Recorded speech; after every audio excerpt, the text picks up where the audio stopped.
શ્રીમદ્ ભગવદ્ ગીતા અધ્યાય 18 શ્લોક 13 પંચ એતાની મહાબાહો કારણાની નિબોધ મે સાંખ્યે કૃત અંતે પ્રોક્તાની સિદ્ધયે સર્વકર્મણામ.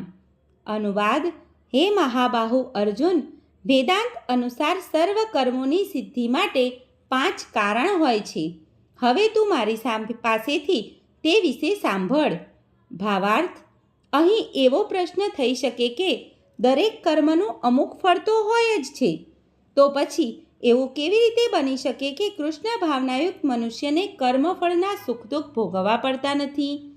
આ કેવી રીતે શક્ય બને છે તે દર્શાવવા માટે ભગવાન વેદાંત દર્શનનું ઉદાહરણ આપી રહ્યા છે. તેઓ કહે છે કે બધા કર્મોના 5 કારણ હોય છે, તેથી કોઈ કર્મમાં સફળતા પામવા આ 5 કારણોનો વિચાર કરવો જોઈએ.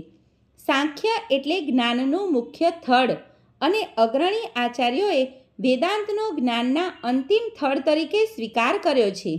શંકરાચાર્ય પણ વેદાંત સૂત્રને એ જ રૂપમાં સ્વીકારે છે, માટે આવા શાસ્ત્રના અભિપ્રાયને ધ્યાનમાં લેવા જોઈએ. અંતિમ નિયંત્રણ પરમાત્મામાં નિહિત છે. ભગવદ્ ગીતામાં જણાવ્યું છે કે સર્વસ્ય ચાહમ હૃદિ સન્નિવિષ્ટઃ.